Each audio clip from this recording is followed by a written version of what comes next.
අවංකව කියන්නත් ඔබතුමාට සැකයක් තියෙනවද එතන ටිකත් ඔබතුමාටත් හූ කියයි කියලා මිනිස්සු. මම ගත්තොත් මම සිංහල බෞද්ධ. මම හැදුනේ සිංහල බෞද්ධ පරිසරයක. ඒක තමයි මම දැක්ක මේ ගොඩක් අය විල බෝඩ් අල්ලන් ඉන්නවා මේ මමත් විගණනට සූදානම් දැක්කද නේ മന്ത്രിවරු. විගණනේ මුකුත් වෙන්නේ නැහැ. ඔබ IMF ගැන මොකද හිතන්නේ? මොකද තුන්වෙනි පාර්ශ්වයක මෙදියක් වීම කත්තිය අවශ්‍යයිද? ඉන්දියාව සමහර ශාස්ත්‍ර උඩ යන්න ප්‍රධාන හේතුව ඒගොල්ලෝ ඉංග්‍රීසි භාෂාව. අපේ ඉංග්‍රීසි භාෂාවේ තියෙන දුප්පත්කම පුද්ගලික මගේ පවා දුප්පත්කම අපිට බලපෑමක් ඇති කරනවා. උන්ඩියල් ක්‍රමයේ විසඳන්න ඔබට තිබෙන විසඳුම මොකක්ද? තව සතියක් ඇතුළත ප්‍රධාන ටිකක්. ඒ කියන්නේ අමාත්‍යවරු සහ මේ ෆැමිලි එකේ ෆයිල් ටික එල්දරව් කරන්නම්. එදාට මම ෆයිල් ටික තියන්නම්. කට්ටිය ඉතින් ඇවිල්ලා මට එක ෆයිල් එකක් ඇදලා දෙන්න ඕන එකක් මම කියනවා ඒ තියෙන මොකද්ද කියලා. අන්තරේ ඉන්නේ ජෙවිපිත් එක්කද පෙරට ගාමින් එක්කද? ඒ නිසා මට අවශ්‍යකම තිබුණා රංජන් ඉන්න ස්ථාවරේ මොකද්ද කියලා දැනගන්න.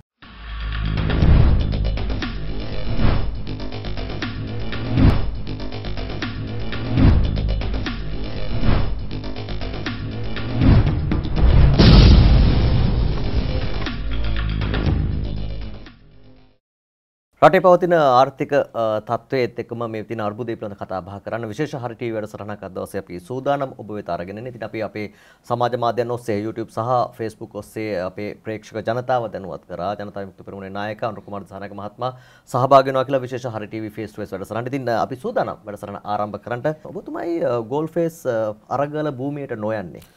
ඇත්තටම ගෝල්ෆේස් අරගල භූමිය ඇවිල්ලා දේශපාලන අරගලයක් එතන තිබෙන්නේ. ඒ කියන්නේ මේ රාණ්ඩුව ගෙදර යන්න ඕන නායක ඉවත් කරන්න ඕන කියලා. නමුත් එතන ආකෘතිය තිබෙන්නේ යම් දේශපාලන පක්ෂයක අනන්‍යතාවයක් නෙවෙයි. විවිධ දේශපාලන පක්ෂ වලට සම්බන්ධ ක්‍රියාකාරකින් තමයි එතන ඉන්නවා. ඒ වගේම ලොකු දේශපාලන ක්‍රියාකාරීත්වයට නොගියපු කණ්ඩායමක් ඉන්නවා. ඒ නිසා මම හිතනවා මේ අරගලය ඉදිරියට යන්නත් ඒ සාර්ථකත්වය රඳා පවතින තේ පොදු පාක්ෂික භාවය තියාගත්තොත්. අවංකව කියන්නත් ඔබතුමාට සැකයක් තියෙනවද එතන ටිකත් ඔබතුමාටත් හූ කියයි කියලා මිනිස්සු. ඇයි මට හූ කියන්නේ? දේශපාලකයට හූ කියන්න හේතු කීපයක් තියෙනවා. එකක් මේ රටේ මහජනයාගේ දීපල හොරකම් කරලා තියෙන නිසා. මම ඒ හොරකමට එරෙහි වෙච්ච කෙනා වගේම ওই බොහෝ අයට කලින් හොරකම් එළිදරව් කරපු කෙනා. ඒ වගේම තව හේතුවක් තියෙන මහජනගේ දීපල නාස්ති කරන කෙනා. ඒක තමයි හූ කියන්නේ. හැබැයි අපි මහජනගේ දීපල සතයක් නාස්ති කළා නෑ. අපි ආණ්ඩු කරනකොටත් අමාත්‍ය ධූර දරනකොටත් පාර්ලිමේන්තුවේ දැන් අවුරුදු 22ක් ඊළඟයි හොරකම් කරා. ඇයි හූ කියන්නේ? මහජන නියුක්ත മന്ത്രിවරයා නීතියට යටත් නෑ. නීතියට යටත් නෑ. ඒ නිසා ඌ හැම වෙලාවම අධිකරණයකදී පොලිසියකදී ඒ හැම එකටම වඩා උඩින් ඒගොල්ලෝ ඉන්නේ. හැබැයි අපි මේ රටේ නීති කඩලා නැහැ. අපි මේ නීතියට අනුගත වැඩ කරලා තිබෙනවා. ඒ නිසාද ගෝල්ෆේස් එකේ බැහැලා කෑ ගහන තරුණයන් අපේක්ෂා කරන දේශපාලන සංස්කෘතිය වෙනුවෙන් අපි ප්‍රායෝගිකව පෙන්ලා තිබෙන ප්‍රායෝගික කටයුතු කරලා තිබෙන කණ්ඩායමක්. ඒ නිසා මම හිතන්නේ හූ කියයි කියලා. මොකද අවශ්‍ය නැහැ. මොකද මම ඇත්තටම ආස්වාදයක් තිබෙනවා. ඊට දශක ගණනාවක් තිස්සේ අප විසින් කරන ලද බොහෝ සටන් පාට අද මේ වේදිකාවේ එතන ගෝල්ෆේස් පිටියේ පිළිරැව් දෙනකොට අපිට පොඩි ආස්වාදයක් තියෙනවා. දැන් අපි මේ කියපික තරුණයන් පිළි අරන් තියෙනව නේද? තරුණ තේරුම් ගොස් තිබුණා නේද?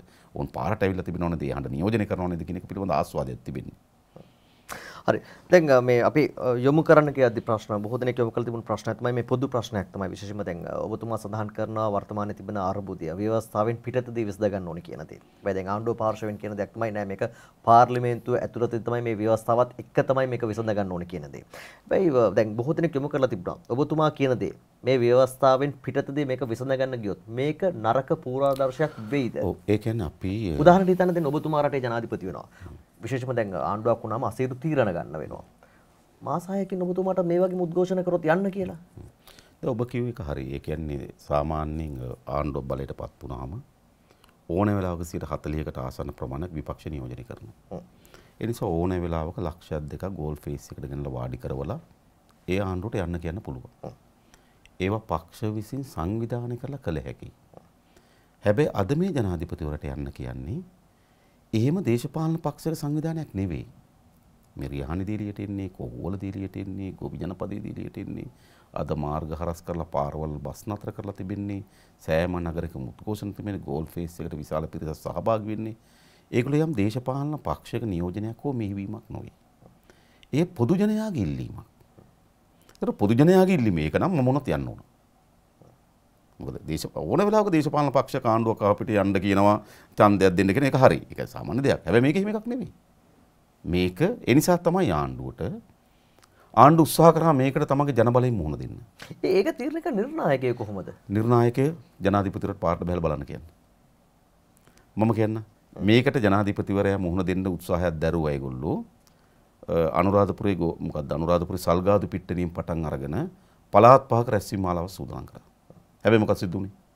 අනුරාධපුරයෙන් විතරක් ඒක නතර කරන්න සිද්ධ වුණා. මොකද ජනතාව වුණ එක නැති බව උන්ට තේරුණා. ඊළඟ වුන් මේකට මුහුණ දෙන්න උත්සාහ කරා. සහාය පතන උද්ඝෝෂණ. ඒකට මතක ඇති මේ ක්‍රීටකොටුවේ කාන්දගමගේ නායකත්වයෙන් ගියා 60ක් 70ක් නෙමෙයි ආණ්ඩුවක් තියාගෙන.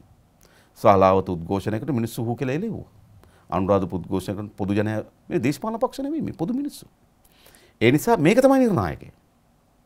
නිර්ණායකය තියෙන මේ දේශපාලන පක්ෂයෙන් සංවිධානය කරන එක යන්න කියන එකයි පොදු ජනයා පාරට බහැලා යන්න කියන එකයි. මොකද ජනාධිපතිවරයාට මේක මැනගන්න පුළුවන්. තමන්ගේ මේසෙට එනවා NIB report එක.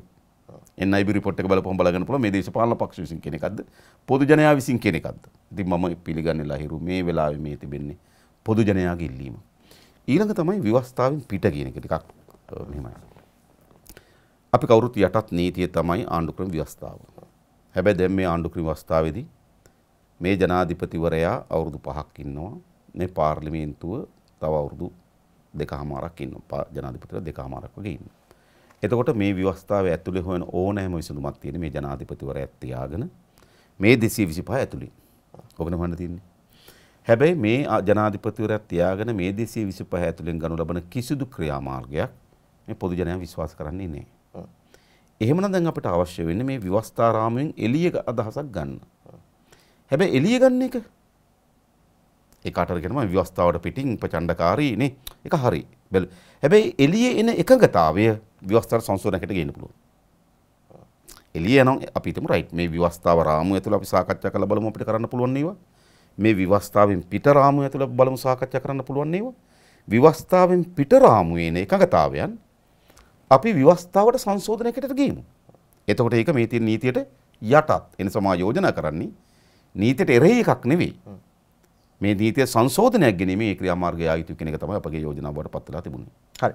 ආණ්ඩුව පරද්දන්න විපක්ෂය අරගෙන තිබෙන විශ්වාස භංගයට සහයෝගය දක්වනවද? විශ්වාස භංගයට අපි සහාය දෙනවා. මොකද පොදු ජනයාගේ ඉල්ලීමත් මේ ආණ්ඩුව යන්න ඕන කියලා. හැබැයි අපි බලන්න ඕනකම තියෙනවා. මේ පාර්ලිමේන්තුවේ විශ්වාස භංගය සඳහා ආණ්ඩුව එළවීම සඳහා 113ක් හදාගන්න පුළුවන් මේ බොහෝ දුරට. හැබැයි මේකෙන් විශ්වාස භංගයෙන් පාර්ලිමේන්තුව විසිරුව හැරෙන්නේ නැහැ. විශ්වාස භංගයෙන් විසිරෙන්නේ ආණ්ඩුව. ඊට පස්සේ තියෙන ව්‍යවස්ථාව අනුව ජනාධිපතිවරයාට පාර්ලිමේන්තුවේ වැඩිම විශ්වාසය තියෙනවා යයි කියලා හැඟෙන කෙනා අගමැතිවරයා බවට පත් කළ හැකියි. කියන්නේ 114 පේන්න ඕනෙත් නැහැ. අර 2018 මතකනේ මෛත්‍රීපාල සිරිසේන මහත්මයාට හැඟුණා පාර්ලිමේන්තුවේ වැඩි බහුතරයක් තිබෙන්නේ මහින්ද රාජපක්ෂට කියලා. දින 52. දින 52 දින මහින්ද රාජපක්ෂ කියන්නේ ජනාධිපතිවරයාට හැඟෙනවා. ඉතින් මෙතනත් තියෙන අවස්ථාවක් 113 ආණ්ඩුව ගියාට පස්සේ ජනාධිපතිවරට හැඟෙන කෙනෙක් අග්‍රාමාත්‍යවරයා බවට පත් කරන්න පුළුවන් කැබිනට් මණ්ඩලය බවට පත් කරන්න පුළුවන්. ඒ නිසා එළවීම සඳහා 113 හදා තිබුණට හදා ගැනීම සඳහා 113 හදා ගන්න පුළුවන් වේද කියන සැකේ තිබෙනවා. හරි. යම් මේකින් එහෙම 113ක් පෙන්නලා ජනාධිපතිවරයා හිතන කෙනෙක් නෙමෙයි. විපක්ෂයෙන් යම් කණ්ඩායමක් ආණ්ඩුවක් හැදුවොත් ඒ සඳහා ජවිපේ සහයෝගය ලබා දෙනවද? මම කියන්නේ මෙහෙමයි. මේ පාර්ලිමේන්තුවේ අපි කුඩා කණ්ඩායමක්. එළියේ ඉන්නේ අපි තුන් දෙනයි අනිත් අය 222යි. එතකොට මොන විදිහේ අටවා ගන්න ආණ්ඩුවක වුණත් අපි ඊටම සුද්ධ කුඩා කණ්ඩායමක්. අපි බලපෑම් සහිත කණ්ඩායමක් වෙන්නේ නැහැ. ඉතින් අපි මේ 222 ගැන අපි හොඳට දන්නවා. ඒ නිසා ඒ විහිුවෙන් කා අතට බලය ගියත් මේ ප්‍රශ්නෙට විසඳුමක් නොවන බවත් මේ ක්‍රියාදාම ඉස්සරහට යන බවත්ම තමයි පෙන්වුම් කරන්නේ. ඒ නිසා මම හිතන්නේ එවැනි ගොඩනැගීම සඳහා අපි පාර්ලිමේන්තුවට කිසිවකට සහාය දෙන්නේ නැහැ. හැබැයි කවුරු හරි ආණ්ඩුවක් හදා ගන්නවා නම් රයිට්. මද ඔය අන්තර්කාලන සභාග වගේ යෝජනා එන්නේ. හැබැයි අන්තර්කාලන ආණ්ඩු කියලා ආණ්ඩු නැහැ. සභාග ආණ්ඩු කියලා ආණ්ඩු නැහැ. ඒ ආණ්ඩු හදා ගන්නා කට්ටිය අතර එන එකඟතාවයක්. මුත ඒකගතාවය ආයතන ජනාධිපතිවරයා මත හොඳයි. මේ නිසා නමුත් අර එවැනි අන්තර්කාලන මාස 6කට මාස 6න් පස්සේ ඉලෙක්ෂන් එකකට යන මෙන්න මේ ක්‍රියාදාමය සඳහා ආණ්ඩුවක් හදනකොට අපිට නිරීක්ෂණ මට්ටමින් රයිට් අපි එකට සහාය දෙන්න පුළුවන් අපිට. හරි. දැන් මේ ප්‍රශ්නෙත් බොහෝ දෙනෙක් මේ අහලා තිබ්බ ප්‍රශ්නයක් මේක ඍජුව ඔබේ දේශපාලන සම්බන්ධ නොවෙන්න පුළුවන්. හැබැයි මම කැමතියි මේකට ඔබ පිළිතුරක් ලබා දෙනවා නම්. ජවිපේ හෝ NPP කියන්නේ නිරාගමික කණ්ඩායම්ද? නෑ. අපි මම ගත්තොත් මම සිංහල බෞද්ධ මම හැදුනේ සිංහල බෞද්ධ පරිසරයක. මගේ අධ්‍යාත්මික සිංහල බෞද්ධ. මම පොඩි කාලේ මට තිබුණු ලොකුම උත්සවය පන්සලේ පොසොන් උත්සවය. අපේ අම්මා තාත්තා මට හොඳ නරක කියලා දුන්න ජාතක කතාවේ. මගේ පන්සලේ බුද්ධ ධර්ම ඉගෙනුවේ අපේ පන්සලේ නායක හඳුරු. අපිට තියෙනවා ඒ තමන් හැම කෙනාටම තමන් ඉපදෙන පරිසරයත් එක්ක තමන් හැදෙන වෙන පරිසරයත් එක්ක තමන්ට අධ්‍යාත්මික සංස්කෘතියක් ඇතුල් වෙනවා. ඒකට මම සිංහල බෞද්ධ සංස්කෘතියක් අධ්‍යාත්මික පට තියෙනවා. ඒක කතෝලික කෙනාට තියෙනවා. ඔහුට ලොකුම උත්සවය පල්ලිය මංගල්‍ය. ඔහුට හොඳ නරක කියලා දෙන ජේසුස් වහන්සේගේ ජීවිත කතාවෙන් නැත්නම් බයිබලයෙන් නේද? ඔහුගේ ගෙදර මොකක් හරි ප්‍රශ්නයක් ඇති වුණොත් මැදිහත් වීමේදී පල්ලියේ පියතුමා. ඒතර එයාට ඇතිල් වෙනවා කිතුණු සිංහල අධ්‍යාත්මය. ඉස්ලාම් කෙනාටත් එහෙමයි හින්දු කෙනාටත් එහෙමයි. ඒතර මේ දේශපාලක මොකද කරන්නේ? දේශපාලකයා විසින් විසඳන්න ඕන ප්‍රශ්න ටිකක් තියෙනවා. ප්‍රජාතන්ත්‍රවාදී, නීති හා විධාන ආධිපත්‍ය, ආර්ථිකයේ සංවර්ධනය මේවා තමයි දේශපාලකයට පැවරෙන්නේ. හැබැයි දේශපාලකයෙක් ඒක අසාර්ථක වුණාම මොකද වෙන්නේ? ජාතිය බේරගන්න, ආගම බේරගන්න කියලා යනවා. ඒ නිසා මේ කිසි නායකයෙක් ඇත්ත ජාතියට හෝ ආගමට ආදර මිනිස්සු නෙවෙයි. ඒගොල්ලෝ දේශපාලකයට පැවරන කාර්යභාරය නිසි පරිදි ඉටු කරන්න බැරි වුණාම අන්තිම වර කියන්නේ නේද? ඒ කියන්නේ මේ පාදඩයගේ අන්තිම නවාතැන්පොළ ජාතිය සහ ආගම. මේගොල්ලෝ එහෙමයි. එතන එල්ලෙනවා. අපි යන්නේ ඒක එල්ලෙන්නේ නේ. මම ආගමික වතාවත් වල යෙදෙනවා නම් ඒක මගේ පෞද්ගලික කාර්යයක්. හැබැයි මම මහානායක හඳුරු හම්බෙන්න යන එක. ඒ කියන්නේ උන්වහන්සේලා සමාජ ධාරාවක විශේෂ සංස්ථාවක උන්වහන්සේලාත් එක්ක සාකච්ඡා කරනවා. ඒක මහත් දියනවා. හැබැයි මම සිල් ගත්තොත් මහත් දියන්න ඕනේ. ඔබ හිතන්න මම දැකලා තියෙනවා සමහර අය මේ බණ අහනවා ලයිව් මම කලින් කියලා තියෙනවා. ලයිව් බණ අහන එක මොන තරම් අසිරුයි කියලා ඔබට හිතනවද? ඔබ ටීවී නාලිකාවලට නේ කැමරා කීයක් දාගෙන වයර් කොච්චර ඇදිලාද කැමරාව උමාරු කරනවා මේ බණ අහන්න පුළුවන් මේ බොරුනේ. හරිද? මේ ඒ කියන්නේ අපි ආගම ජාතිය අපි අපේ දේශපාලනය සඳහා අපි පාවිච්චි කරන්නේ. අද අපේ රටේ ආගමට දෙන්න පුළුවන් හොඳම තැන ඒක. අද අපේ ආගම පිළිබඳ තිබුණේ මම දන්නවා දැන් බොහෝ ආගම් අතර බෞද්ධ ආගමට තියෙන්නේ මේ මෛත්‍රිය පදනම් කරගත්තු ආගම. ඉතින් ලෝකයේ මේ ධනවාදී විසින් ලෝකේ කලබිලි සහිත සමාජයක් හදලා තියෙනවා. ඔක්කොම හැල්මේ දුවනවා. ඔක්කොම ජීවිතේ ආපහු හැරලා බැලුවොත් මොකද්ද මේ කියලා හිතෙන තරමටම ජීවිතය ඇවිල්ලා තියෙනවා. අන්න එතකොට බොහෝ අය මෛත්‍රිය මත පදනම් වූ බෞද්ධ දර්ශනය පිළිබඳ විශ්වාස කරනවා. අද යුරෝපයේ රැල්ලක් හැටියට ආව එක යුගයක්. මොකද උනේ? මේ බෞද්ධ සමහර දේශපාලන ක්‍රියාකාරකම් විසින් අර බෞද්ධ ආගමේ තිබුණ අහිංසාවාදී මෛත්‍රිය කේන්ද්‍ර කරගත්තු ධර්මයක් වෙනකොට ඒක ප්‍රචණ්ඩකාරීත්වයේ පිළිබඳ පිළිඹුවක් ආවා. ඒ නිසා තමයි මම කියන්නේ මේ බෞද්ධ ආගම බෞද්ධ දර්ශනය දේශපාලනයට පාවිච්චි කිරීම විසින් විනාශයක් කරලා තිබෙනවා. ඒ නිසා ඇත්තටම ආගමේ ඇත්ත අයිතීන් වෙනුවෙන් පෙනී හිටින අපි ආගම විනාශ වෙනුවෙන් පෙනී හිටිය ඒගොල්ලෝ. හැබැයි සමාජ මතයක් හදලා තියෙනවා මොකද්ද? ඒගොල්ලෝ ආගමේ ආරක්ෂකයෝ අපි ආගමික විරෝධියෝ කියලා. ඇත්ත ගත්තොත් අපි මේ ආගමේ තියෙන සැබෑ විමුක්තිකාමී හරය මේ සෑම ආගමක්ම මතක. මේ සෑම ආගමක්ම මේ මොහොතේ බිහි වෙනකොට ඒ වෙලාවේ තිබුණු අධිකාරීන්ට එරෙහිව මේව පැන නැගුණේ. බුදුරජාණන් වහන්සේ ගත්තොත් ඒ වගේ කුල බෙදීම් තිබුණේ වනේ. ඒවට විරුද්ධව තමයි මේ ඔක්කොම නැගෙන්නේ. එඳ එක යුගයක මේවා ඉතාම ප්‍රගතිශීලී කාර්යයක්. ඒ හැම ආගමකටම විමුක්ති හරයක් තිබෙනවා. හැබැයි විමුක්ති හරේ මුළුමනින්ම යට ගහලා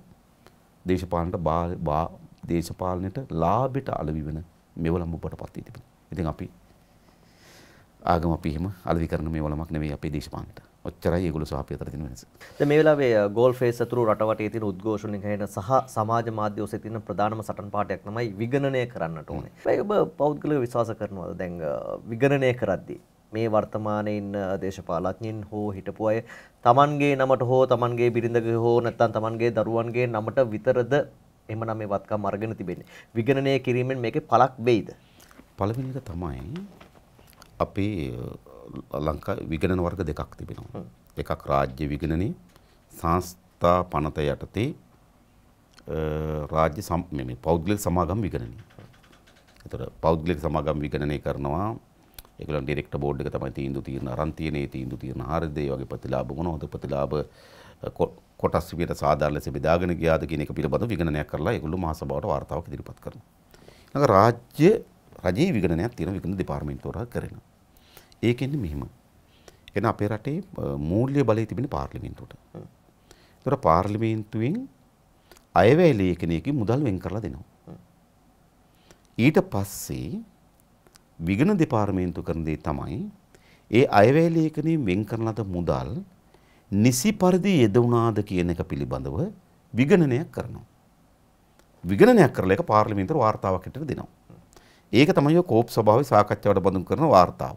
ඒ කියන්නේ ඒ ආලංකේ කෝප් එකට කැඳවනකොට විගණකාධිපති දෙපාර්තමේන්තුවෙන් ඒ ආලංකය පිළිබඳව විගණන වාර්තාවක් ඉදිරිපත් කරනවා. ඒ පෙට්‍රෝලියම් කෝප් එකට කැඳවනකොට ඒගොල්ලෝ මේ විගණනය වාර්තාවක් ඉදිරිපත් කරනවා. එතකොට එහෙනම් තියෙන්නේ ව්‍යවස්ථාවේ දැන්ට තිබෙන්නේ රාජ්‍ය මුදල් සහ රාජ්‍ය ක්‍රියාකාරීත්වය විගණනයෙන් ලක් කරනවා. තමයි ඒක. දැන් මේ යෝජනාවක් ඉන්නේ පුද්ගලික විගණනය. හරි යම 225 විගණනය කරමු. ඔබ ඇතුළුව. ඔව් 225 විගණනය කරමු.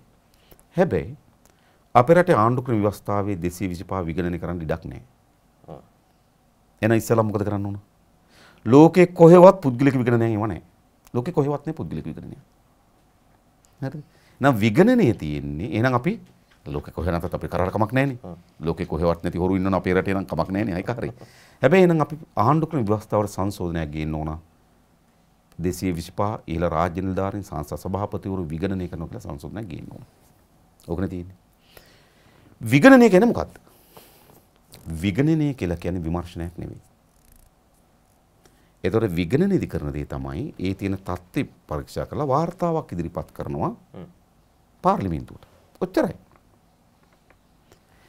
ඒ විතරක් නෙවෙයි මේවා විගණනයෙන් හොයන්න පුළුවන් ඒවා නෙවෙයි. දැන් බෙසිල් රාජපක්ෂගේ මල්වානේ ගෙදර තියෙන්නේ තිරුනඩේෂන්ගේ නමට. දැන් අපි බැලුවොත් විගණනය කරන්න වෙන්නේ බෙසිල් ඉදිරිපත් කරන වාර්තාවනේ. ඉතින් බෙසිල්ගේ වැත්කම්බරකම් ප්‍රකාශය තුල ඒක නැහැනේ. නේද බවුන්සිල් වල ඉඩම නැහැනේ. ලොස් ඇන්ජලිස් වල දීපල නැහැනේ. 2015 වෙනකන් හිටිය කවුද? නිරුපමා රාජපක්ෂ. අපි බලමු 2015 වත්කම්බරකම් ප්‍රකාශය අරගෙන. ඒක නෑනේ පැන්ඩෝරා වලින් එළියට ආපු දීපල. මම හිතන්නේ නෑ. තිරණ මිටෙල් නේ.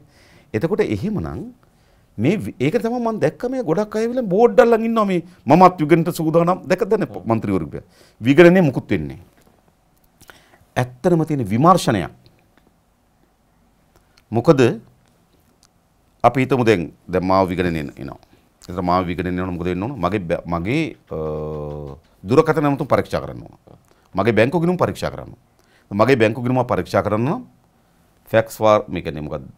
දත්ත වාර්තා කරලා මහේස්ත්‍රාත් අධිකරණයට මහේස්ත්‍රාත් අධිකරණයේ නියෝගයක් ගන්න ඕන මගේ දුරකථනය පරීක්ෂා කරන්න. මහේස්ත්‍රාත් අධිකරණයේ නියෝගයක් ගන්න ඕන මගේ බැංකු ගිණුම පරීක්ෂා කරන්න. හැබැයි විගණන දෙපාර්තමේන්තුවට අධිකරණයට යන්න අයිතියක් නේ. විගණන දෙපාර්තමේන්තුවේ පාර්ලිමේන්තු වාර්තාවක් දාන්න විතරයි. හරිද? එනිසා මගේ බැංකු ගිණුමක්වත් පරීක්ෂා කරන්න බලයක් නැහැ විගණන දෙපාර්තමේන්තුවට. එහෙනම් ඒව බලය තියෙන කොහෙද? ඒක බලය තියෙන බයිබරි කමිෂන් එකට. CID එකට. නැත්නම් පොලිස් දෙපාර්තමේන්තුවට. ඉතින් අපේ රටේ විමර්ශන ඒකක තියෙන්නේ පොලිස් දෙපාර්තමේන්තුවත් බයිබරි එකක්. ඒ නිසා මේ අය ඒකෙන් විමර්ශනය කරන්න ඕන. මම කියන්නේ මාව ඒක කරන්න. බොරු විගණන කරන්න එපා. මම දැනුත් කියන මම ඊයේත් කිව්වා. මම මාසයක් දෙන්න මේ මොකක්ද දැන් අද කවද්ද අප්‍රේල්නේ. අද 19. අප්‍රේල් 19. ඉතින් මයි මාසේ 19 වෙනිදා දක්වා මා පිළිබඳව නේද? චෝදනාවක්, වංචාවක්, අල්ලසක් පිළිබඳ මොනවා හරි චෝදනාවක් තියෙනවා. ඔබ ගිහලා බයිබරි එකට හෝ CID එකට බාර දෙන්න. CID එකේ මාව පරීක්ෂා කරන්න. ඒක CID එකට පුළුවන්, බයිබරි කමිෂන් එකට පුළුවන්. තව අඩු දේවල් ගන්න. ඒතකොට යාට උසාවි නියෝගයක් ගන්න පුළුවන්. ගේ පරීක්ෂා කරන්න ඕන. විගණනයට ගේ පරීක්ෂා කරන්න බලයක් නැහැ. හරිද? උසාවි නියෝගයක් ගන්න ඕන. මෙයාගේ බැංකු ගිණුම් පරීක්ෂා කරන්න ඕන. මෙයාගේ දරුවන්ගේ බැංකු ගිණුම් පරීක්ෂා කරන්න ඕන. අන්න එතකොට විමර්ශනයක් සිද්ධ වෙන්නේ. හරි. ඉතින් ඒකට දැන් බයිබරි එකයි CID එකයි තියෙනවා. හැබැයි ඔය එක නිලධාරී එක දේශපාලකෙක් මම දැක්කේ නෑ. ඕන්න බෝඩ් එකක් අල්ලගෙන ඉන්න කියලා මම කියනවා. මාව පිළිබඳව චෝදනා තියෙනවා නම් බයිබරි එකට ගිහලා පැමිණිලි කරන්න කියලා අල්ලගෙන ඉන්න කියනකො. ඔය ගොඩාක් අය චෝදනා මට ගිහලා පැමිණිලි කරන්න පුළුවන් මටම. දැන් තියෙන ප්‍රශ්නේ උතන නෙවෙයි තියෙන්නේ. අපේ රටේ මේ දේශපාලකයා එකතු කරගන්න ලද මහජනයාගේ ධනය පිළිබඳ තොරතුරු තියෙනවා. මම ගාව තියෙනවා ෆයිල් 600 ගණනක් තියෙනවා. මේ ෆැමිලි එකයි හිටපු කැබිනට් මණ්ඩලය ගාව ෆයිල් ඒගොල්ලන් විතර ෆයිල් 55ක් තියෙනවා. මම හිත අනිද්දා ඉදිරිපත් කරන්න. ඒතර මගෙන් අහනවා ෆයිල් තියාගෙන කණ්ඩද? කණ්ඩ නෙමෙයි අපි පැමිණිලි දාලා තියෙනවා. පැමිණිලි දැම්මට පස්සේ ඒ විමර්ශනය කරන්නේ බයිබරි එක හා ඒ අල්ලාහ්සෝ දූෂණ කොමිසම සභාව හා අපරාධ පරීක්ෂණ දෙපාර්තමේන්තුව. දේශපාලන පක්ෂයකට හා පුද්ගලයෙකුට කරන්න පුළුවන් දේ තමයි පැමිණිල්ලක් දාන එක විතරයි. පරීක්ෂණ කරලා නඩුව ගනු කරන්න ඕන එක්ක නීති දෙපාර්තමේන්තුව එක්ක අල්ලාහ්සෝ දූෂණ කොමිසම සභාව. ඒක කරන්න ඕන කවුද? ආණ්ඩුව. ඒ දේශපාලන පක්ෂයකට සහ පුද්ගලයෙකුට කරන්න පුළුවන් කාර්යභාරය අපි කරලා ඉවරයි. ඒ ඉතුරු කැලේ කරන්න ඕන කවුද? ආණ්ඩුව. ඒකට තමයි අපි ආණ්ඩුවක් ඉල්ලන්නේ මේගොල්ලන් දඬුවම් දෙන්න මේ දීපල පවර ගන්න. ආණ්ඩුවක් ඕන. තව පුද්ගලික නඩුවක් දාන්න පුළුවන් මෙහිම. ශේෂ්ඨාධිකරණයේ මූලික අයිතිවාසිකම් නඩුවක් දාන්න පුළුවන් මගේ බදු මුදල් මට හානි කරා කියලා. මගේ බදු මුදල් විනාශ කරා මගේ මූලික අයිතිවාසිකම්. අපි දැන් සීනි වලට අපි එහෙම දාන්න පුළුවන් නඩු ටික දැම්මා. අපි සීනි බදු වංචාවට අපි හඳුනන සෝදර ගිහිල්ලා නඩුවක් දැම්මා. බදු මුදල් වංචාවෙන් මට භාණ්ඩාගාරයට ලැබෙන්න ඕන ධනෙ මගේ දරුවට අධ්‍යාපනය ලබා ගන්න තිබුණා. ඒක මට ලැබුණේ. ඒ නිසා මගේ මූලික අයිතිවාසිකම් කප්පාදු කඩලා තිනා. මට ඒක ඔන්න ඔය වගේ නිකන් වටවංගු වලින් තමයි නඩු දාන්න වෙන. හොරකමට නෙමෙයි. ඉතින් හොරකමට නඩු දාලා දඬුවම් දෙනවා නම් තියෙන්නේ එතන සහ දීපල එළිදරව් කරගන්න පුළුවන් නේ. අල්ලාහ්සෝ දූෂණ කොමිසම සභාවෙනුත් අපරාධ පරීක්ෂණ දෙපාර්තමේන්තුව පරීක්ෂණ විතරයි. එඳා මේ විගණනය කියන්නේ මම කැමතියි. මම හිත උනත් විගණනය කරන්න බලයක් නැහැ. දැන් ওই විගණනය කරන්න බෝඩ් එකක් අල්ලන් හිටියට කවුද විගණනය කරන්නේ? විගණන දෙපාර්තමේන්තුවට බලයක් නැහැ කෙනෙක් විගණනය කරන්න. එහෙනම් ඉස්සෙල්ලාම කරන්න ඕන පුද්ගලයන් විගණනය කිරීම සඳහා ව්‍යවස්ථා සංශෝධනයක් ගේන්න. ඒවට යන්න ඕනේ නේ මේ ආයතන දෙකක් තියෙනවනේ. නේද? මං ගැන මෙහිම කියමු අපි. මම මේ යෝජනාවට එකගයි. මාස 3ක කාලයක් දෙන පොදු ජනතාවට පාර්ලිමේන්තු 225 අමාත්‍යංශ ලේකම්වරු ආයතන ප්‍රධාන ඒ කියන්නේ පොලිස්පතිවරයා කවුද අපිට ගන්න පුළුවන් අග්‍රවිනිශ්චයකාරවරයා ඒකට නේ. ඒ අය ඊට පස්සේ ගත්තොත් සංස්ථා සභාපතිවරු මේ ඔක්කොම පිළිබඳව ඔබගේ චෝදනාවන් මාස 3ක් ඇතුළත ගිහලා වෛවරියකට බාර දෙන්න. එතකොට පොදු ජනයා ගිහලා බාර දෙනවා. අල්ලස් එක මොකද කරන්න ඕන? මාස අවුරුද්දක් ඇතුළත ඒ පිළිබඳව පරීක්ෂණ කරලා අපි වාර්තාවක් ඉදිරිපත් කරන්න. එතන පස්සේ නඩු යන්න පුළුවන්. ඔන්න ඕක තමයි මේ දීපල එළිදරව් කරගන්න පුළුවන්. මේ දීපල හොරාකාරපුවාට දඬුවම් දෙන්න පුළුවන් තියෙන මාවත.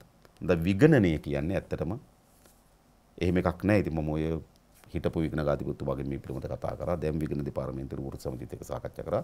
මොකද්ද මේක? ඒගොල්ලෝ කියන්නේ ඒගොල්ලෝගේ අදහස් මම මේක ඉඩක් නැහැ. එනිසා මේක අර ජනප්‍රිය සටන් පාඨයක් වුණාට ඇත්ත ප්‍රායෝගික සටන් පාඨයක් නෙවෙයි. හරි. දැන් වර්තමානයේ ආණ්ඩුව කියන දෙයක් තමයි IMF සහනය ඉතා ඉක්මනින් ලංකාවට ලැබෙයි කියලා. ඔබ IMF ගැන මොකද හිතන්නේ? එකක් තමයි අපිට ජාත්‍යන්තර මූල්‍ය ආරම්භ වලට යන්නේ නැතුව මේ ප්‍රශ්න බේරගන්න තිබුණා. මම දැක්කා තිබුණා. කවුද විජේවර්ධන මහත්මයා කියලා තිබුණා පහුගියදා ඩොලර් බිලියන 5.5ක් අපේ තිබුණු විදේශ සංචිත මේ 203 ඩොලරේ රඳවා ගැනීම වෙනුවෙන් මාකට් එකට දාලා විනාශ කරා කියලා. එයාගෙන පුච්චලා දැම්මා කියලා. ඒ වගේම විදේශගත ශ්‍රමිකයන්ගෙන් පහුගිය මාස 10 ඇතුළත අපිට එන්න තිබුණු බිලියන 3.2ක් අපිට අහිමි වුණා. ඒ ඔක්කොම එකතු කරපුවාම බිලියන 9කට ආසන්නයි. ඒක තිබ්බනම් අපිට IMF යන්න වෙන්නේ නැහැ. හැබැයි දැන් මේක අපි ගෙනල්ලා ඔක්කොම වෙලා දැන් අපි හිර කරා. දැන් අපි දැන් ඉන්නේ නිකන් අර ලින් ගැටෙනුත් කකුලක් ලිඳ පැත්ති. දැන් වැටෙන්න ඕන මෙන්න තියෙන්නේ. ඒතර අපිට වෙනවා මොකක් හරි එකක එල්ලෙන්න. දැන් මේකෙන් ගොඩ එන්න බෑ මොකක් හරි එකක එල්ලෙන්නේ නැතුව. තුත්තරේ ගහනවත් වටිනවා. ඔව් වටිනවා. ඒක අන්නේ එල්ලෙන තැන තමයි දැන් මොකද්ද? IMF එක. ඒ නිසා IMF එකට අපිට යන්න වෙලා තිබෙන්නේ. අපි හදා ගන්නලද ආර්ථික සැලැස්ම ප්‍රතිඵලයක් හැටියට නෙවෙයි. අපි ලිඳට වැටෙන එකෙන් බේරා ගන්න එල්ලෙන කඹයක් හැටියට. ඔබට පිට වඩා විසඳුමක් තිබෙනවද? විකල්පයක් තිබෙනවද? දැන් නැහැ. දැන් නැහැ. මේ මොහොතේ තමයි. මොකද තුන්වෙනි පාර්ශ්වයක මෙදියක් තිබුණ කත්තිය අවශ්‍යයිද?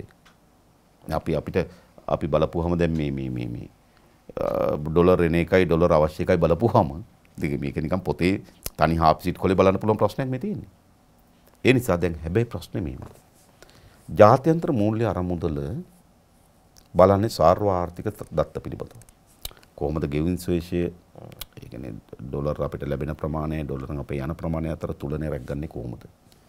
අයවැය පරතරය අඩු කරගන්නේ කොහොමද? රාජ්‍ය වියදම් පාලනය කරගන්නේ කොහොමද? ඒ වගේ ඔන්න වැනි සර්වාර්ථික දත්ත පිළිබඳ තමයි අවධානය යොමු කරන්නේ. ඒගොල්ලෝ හැබැයි ඒ සර්වාර්ථික දත්ත සමනය කර ගැනීම සඳහා ගනු ලබන තීන්දුව විසින් ජනතාව විශාල පීඩාවකට පත් කරනවා. යම් මේකෙන් ඔබට අපි අනුමාන කරොත් ඔබට ආණ්ඩුව කරන්න හම්බ වුණොත් රට පාලනය කරන්න හම්බ වුණොත් මේ වෙලාවේ තියෙන මේ උන්ඩියල් ක්‍රමයේ විසඳන්න ඔබට තිබෙන විසඳුම මොකක්ද? ඩොලරේ ඇති කරපු කෘත්‍රිම තත්ත්ව අපි වෙනස් කරනවා. මේකේ න්යාවි. අද පාරට බැහැලා ඉන්නවා විදේශගත ශ්‍රී ලාංකිකයන් විශාල ප්‍රමාණයක්. ඒගොල්ලන්ට විශ්වාසදායක පාරක් හැදුණොත් ඒගොල්ලෝ ඩොලර් එවන්නේ ඇයි වන්නේ නැත්තේ? එයා හිතන මම ඩොලර් එවන්නේ ඇයි? මේ හයර් කරලා ෆ්ලයිට් අරගෙන තිරුපති වඳින්න යන්නේ. මම ඩොලර් එවන්නේ ඇයි? නාමල්ට ගිහිල්ලා මාලදිවයිනේ ජල ක්‍රීඩා කරන්න. මම ඩොලර් එවන්නේ ඇයි? නාමල්ට ගිහිල්ලා ඩුබායි වලින් හෙලිකොප්ටර් වලින් පයින්න. දැක්කනේ? හරිද? මොකද මිනිස්සු යන්නේ? මිනිස්සු යන්නේ. හරිද? ජනතාව ඒ පොදු ඒ විදේශගත ශ්‍රී ලාංකිකයන්ට දැනුනොත් නෑ මේගොල්ලෝ රට මම එකක් කියන ඒගොල්ලන්ට. විදේශගත ශ්‍රී ලාංකිකයන් හරහා එන ධනය ගෙන්වා ගැනීම සඳහා වෙනම accounts කීපයක් අපි අරිනවා. ඒ accounts වලට එන ඩොලර් මොකක් සඳහාද වියදම් කරේ කියලා අපි පෙන්නනවා. මෙන්න ඕගොල්ලෝ එපු ඩොලර් මෙන්න අපි තෙල් ගේන්න මෙච්චර පාවිච්චි කරා. මෙන්න අපි කිරිපිටි ගේන්න මෙච්චර පාවිච්චි කරා. මෙන්න අපි ගෑස් ගේන්න මෙච්චර පාවිච්චි කරා. එවන්නේ නැද්ද? එවනවා. ලංකාවෙන් පිට කොහේ ජීවත් වුණත් ඒ පුරවැසි ඒ විදේශගත ශ්‍රී ලාංකික කැමති නැහැ අපි දුප්පත් රටක කෙනෙක් කියලා හිට ඇඟෙන්න. අපි කණ්ඩ බොන්න නැති රටක් කියන කෙනෙක් ඇඟෙන්න කැමති නැහැ. විදේශගත ශ්‍රී ලාංකිකයට ආඩම්බරකම හදන්නේ එයා දියුණු රටක මිනිහෙක් හොඳ රටක මිනිහෙක් කියලා පෙන්වුවොත් විතරයි සුද්දට. යට ඕන එක මම දැකලා තියෙන සමහර අවස්ථාවල මම ඉඳලා තියෙනවා. සමහර වෙලාවට විදේශගත වෙලා ශ්‍රී ලංකා කණ්ඩායම ඕස්ට්‍රේලියාවේ ශ්‍රී ලංකා කණ්ඩායම ඕස්ට්‍රේලියාවට ගාලා දිනපු වෙලාව. පවුද උදේ පාන්දර නැගිටලා වැට්ට යන්නේ. ඒගොල්ලෝ ඒ කියන්නේ ඒගොල්ලෝ මං හිතන්නේ ලංකාවට එන්නේ නැති වෙයි. හැබැයි ලංකාවේ ජයග්‍රහණ ප්‍රාර්ථනා කරනවා. ඒ මොරාල් එක. ඒක ඕන. ඒගොල්ලෝ කැමති මේ රට දියුණු වෙනවට. විදේශගත ඒ ලංකාවේ ඒ කියන්නේ විදේශගත ශ්‍රී ලාංකිකයා තමයි එයාට දැන් අපිට තියෙන අපි මේ රටේ අනුරාධපුරේ පොළොන්නරුවේ අපි එකිනෙකා මුණ ගැහෙනවා. හැබැයි අරයට මුණ ගැහෙනවා. ඉන්දියාවේ මිනිහා මුණ ගැහෙනවා, සිංගප්පූරුවේ මිනිහා මුණ ගැහෙනවා, කොරියාවේ මිනිහා මුණ ගැහෙනවා, ජපානයේ මිනිහා මුණ ගැහෙනවා, ප්‍රංශයේ මිනිහා මුණ ගැහෙනවා. අපි ලංකාවේ මිනිහා මුණ ගැහෙනවා. එතකොට මොකද වෙන්නේ? රටවල් අතර සංසන්දනයක් වෙනවා. එතකොට මෙයා කැමති මම ශ්‍රී ලංකාවේ මෙහෙම ආර්ථිකයක් අපිට තියෙනවා. අපි මෙහෙම ආර්ථික ගෙනත් තිබෙනවා. හොඳ පාරාදීසයක් අපිට තිබෙන්නේ කියලා ආඩම්බරෙන් කියන්නේ. අද මූණ බලන් කියන පුතා. උඹලා රටේ තෙල් නෑ නේද? ගෑස් නේද? පෝලින් නේද? පෝලින් වල මිනිස්සු මැරෙනව නේද? උඹලගේ පාලකයෝ හොරු නේද? උඹලා පාලක මහජනයා දන්නේ නාස්ති කරනව නේද කිව්වම මොකද වෙන්නේ? සතුටු සාමිච්චයකට යන්න බෑ අපි ශ්‍රී ලාංකිකයට. ඒගොල්ලෝ කැමතිම රට හදා. අන්න එවැනි මනෝභාව එවැනි රට හදනවා කියලා විශ්වාසයක් ඇදුවොත් ඒ ජනතාව උණ්ඩියලා රැවන්නේ. මම කියන්නේ ඒගොල්ලන්ට ඒගොල්ලෝ වෙන හැම ඩොලරයකට මොකක්ද වෙන්නේ කියලා හැම කෙනාටම වෙබ් එකට ගිහලා බලා ගන්න පුළුවන් තත්ත්වයක් අපි හදලා දෙන්න. හරි මේ ජපානයේ මෙච්චර ඩොලර් ආවා මෙන්න ඒකට මේ මාසේ කරපුදී. මොකද මේව මගේ ධනෙ නෙවෙයි. මේක ආණ්ඩු ධනයක් නෙවෙයි පුරවැසියක ධනෙ. හැම පුරවැසියෙකුටම සාධාරණ අයිතියක් තිබෙනවා තමන්ගේ ධනෙ කොහොමද වැය වුනේ කියලා බලාගන්න. මේවා විතරක් නෙමෙයි කියන බදු ආදායම. බදු ආදායම වෙනම හොඳට ඇවිල්ලා ඒ බදු ආදායම මොනවට යෙදෙන්නේ කියලා බදු ගෙවන කෙනා දැනගන්න අයිතියක් තියෙනවා. අද මොකද වෙලා තියෙන්නේ? අද බදු ගෙවන කෙනා දන්නෝ මම බද්ද ගෙවුවට අරගෙන මම හොරකම් කරනවා. මම ගෙවන්නේ නැහැ. ඒ නිසා එයා බද්දත් එයාත් බදුන ගෙවන්න try කරනවා. සාධාරණයි. ඒක තමන් ගෙවන බද්ද තමන්ගේ ඇස් ඉදිරියටම හොරකම් කරන බව දෙනවනම් ඒ බදු ගෙවන කෙනා කල්පනා කරලා බලන්න මොකද්ද? බද්ද කපන්න. ඒ නිසා ඇත්තට මොකක්ද දන්නවද? මේ රටට ආදර්ශමත් පාලනයක් වුණා. ඒක තමයි මේ රට ගොඩනැගීමේ පදනම. ඊට පස්සේ අපි ආර්ථික ප්‍රතිපත්ති කතා කරමු. කොහොමද සංචාරක ව්‍යාපාරේ, කොහොමද IT ශාස්ත්‍රයේ, කොහොමද කුසකර්මාන්තේ, කොහොමද නාවික කර්මාන්තේ. ඒවා අපි වෙනම ආර්ථික ප්‍රතිපත්ති. ඒව අතර වෙනස්කම් තියෙන්න පුළුවන්. ඒ අපි සංවාද කරලා හදමු. හැබැයි දෙකක් තියෙන අපිට කේවල් කරන්න බැරි සංවාද කරන්න බැරි. මොකද්ද? එක හොරකම නාස්තිය නතර කරන එකත් මහජනයාගේ මුදල් වියදම් පිළිබඳ හදන පාරදෘශ්‍යභාවය. හැම පුරවැසියෙකුම තමන්ගේ ධනෙට මොකද්ද වෙන්නේ කියලා ගමේ ඈත ගමේ ඉන්න කෙනාට දැනගන්න පුළුවන් අයිතිය දන්නවා. ඒක වැදගත්. දැන් මේල අපි උද්ඝෝෂණ දකින්න ප්‍රධාන සටන් පාට සහ මේ පුවරුල් තියෙන දෙයක් තමයි ලංකාවේ රට පාලනය කරපු රාජ්‍ය නායකයන් සහ හිටපු ප්‍රධාන අමාත්‍යවරුන් විශේෂයෙන්ම ඉංග්‍රීසි භාෂාව වරද්දා ගැනීම නිසා සිදුවෙච්ච අවස්ථාවන් සහ ප්‍රකාශයන්. ඔබ විශ්වාස කරනවද පෞද්ගලිකවම රටේ රාජ්‍ය නායකයාට ඉංග්‍රීසි භාෂාව අත්‍යවශ්‍යයිද වර්තමානයේ? භාෂාව తీරවන හොඳයි. ඇත්තටම මොකද රාජ්‍ය නායකයට පමණක් නෙවෙයි මම හිතනවා ඉන්දියාව සමහර ශාස්ත්‍රවල උඩ යන්න ප්‍රධාන හේතුව ඒගොල්ලෝ ඉංග්‍රීසි භාෂාව. අපේ ඉංග්‍රීසි භාෂාවේ තියෙන දුප්පත්කම පුද්ගලික මගේ පවා දුප්පත්කම අපිට බලපෑමක් ඇති කරනවා. හැබැයි අපි නිහතමානීව පිළි අරගෙන අපි හොඳ පරිවර්තකේ පාවිච්චි කරන්න ඕනේ. ඒක සරලයි. ඔච්චරයි කරන්න තියෙන්නේ. භාෂාව තියෙනවා හොඳයි. හැබැයි බොහෝ අයගේ අද ඉංග්‍රීසි භාෂාව පිළිබඳ ප්‍රශ්න ඇවිල්ලා තිබෙනවා. ඔවුන්ගේ ප්‍රශ්නයක් නිසා නෙවෙයි.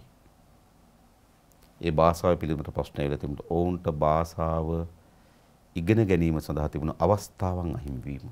මම දන්නවා ගොඩක් අයට. ඒ නිසා මම හිතනවා අපේ රාජ්‍ය නායකයට පමණක් නෙවෙයි පොදු පුරවැසියන්ටත් භාෂාව අපි ගේනවා. අපේ රට ඉංග්‍රීසි භාෂාවෙන් උඩට ගෙනියන්න ඕන. ඉන්දියාව ගිය අවුරුද්දේ IT වලින් හොයලා තියෙනවා බිලියන 133ක් ඩොලර් බිලියන 133ක්. අපේ මුළු ආර්ථිකයම ඩොලර් බිලියන 80යි. අපේ මුළු ආර්ථිකයම ඩොලර් බිලියන 80ක් වෙනකොට ඉන්දියාව IT වලින් හොයලා තියෙනවා බිලියන 133ක් ඩොලර් බිලියන. හිතා ගන්න පුළුවන්. ඒ පදනම හදාගන්න ප්‍රධාන ඉංග්‍රීසි භාෂාව. ඒ නිසා අපි ඉංග්‍රීසි භාෂාවත් IT පදනම් කරගත්තු ආර්ථිකයකට අපි යන්න ඕන. ඉතින් මම හිතන නිසා රාජ්‍ය නායකයන්ටත් පොදු පුරවැසියන්ටත් භාෂාව වැදගත්. හරි. කවදා හරි අපි තමයි හොඳටම කරේ කියලා කියන JVP එකට ආණ්ඩුවක් අරගෙන කොයිතරම් කාලයක් යයිද? අපිට දෙන ප්‍රශ්න තුනක්. එකක් අපේ ආර්ථිකය දැන් ICU එකේ ඉන්නේ. මේ ICU එකේ ඉන්න ලෙඩා normal bed එකට ගිහින් ඕන ඉස්සෙල්ලා. ඒක මාස දෙක තුනක් ඇතුළත කරන්න ඕන වැඩක්. ඊළඟ normal bed එකේ ඉන්න ලෙඩා ගෙදර ගෙනියන්න ඕන. ඒක මාස 7-8ක වැඩක්. ඊළඟ ඒ ගෙදර යාට සුරක්ෂිත ජීවිතයක් හදන්න ඕන. ආයෙ ලෙඩ නොවෙන, ආයෙ නොවැටෙන. ඒකට අවුරුදු 4-5ක් ඕන. සමහරවිට 7-8ක් ඕන. මම අවංකව කියන්නේ. හරියටම අවුරුදු 5-6ක් අපි පොර බැදුවොත් මේ රට ලෝකයේ දියුණුවම රට බවටපත් කරන්න පුළුවන්. ඒ සඳහා අපි තෝරන් තියෙන ශනිකව අපි ගත යුතු ක්‍රියාමාර්ග. අර ඒ කියන්නේ ලෙඩා බෙඩ් එකට ගෙන්න ඕනදී, බෙඩ් එකේ ඉන්න ලෙඩා ගෙදර ගෙනියන්න ඕනදී, ගෙදර ඉන්න ලෙඩාකට නැවත වෙන ලෙඩක් නොවැළඳීම සඳහා තව තමන්ගේ ජීවිත උසස් කර ගැනීම සඳහා කළ යුතු දේ. ඒ නිසා අපිට එවැනි ප්ලෑන් එකක් අපි හදලා තිනවා. මේක කරන්න පුළුවන්. හරි. මගේ අන්තිම ප්‍රශ්න තුන විශේෂයෙන්ම මේක ජනතාව යොමු කරු ප්‍රශ්න තුනක්. ඔබ අර සඳහන් කළ තිබ්බ ෆයිල් කවද්ද එළියට දාන්නේ කියලා. එකක් තමයි මම හිතන් ඉන්නවා මේ ළඟදී පොඩි මගේ ආස මේ පාර්ලිමේන්තුවේ මගේ පොඩි වමනාවක් තිබුණා මේක කරන්න විදියක් ගැනත් මගේ ඔළුවේ තියෙනවා.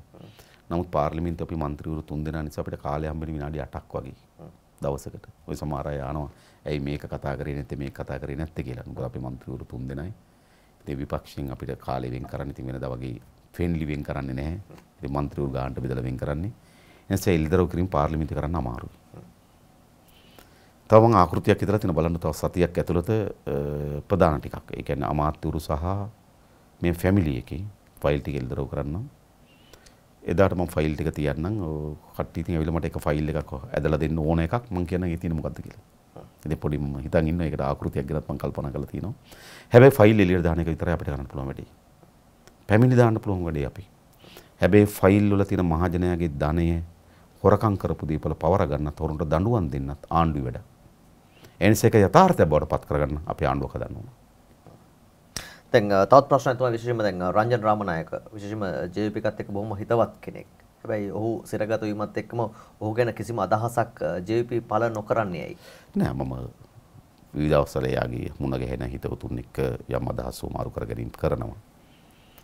නමුත් මෙන්න මෙතන ප්‍රශ්නයක් තිබෙනවා.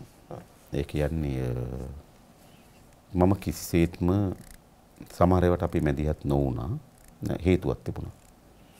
ඒකනේ විපක්ෂ නායකවරේ අවස්ථා ගණනාවක් ලිඛිතව ජනාධිපතිවරගෙන් සමාව ඉල්ලලා තියෙනවා. සමාව දෙන්න කියලා ඉල්ලීමක් කරලා තියෙනවා.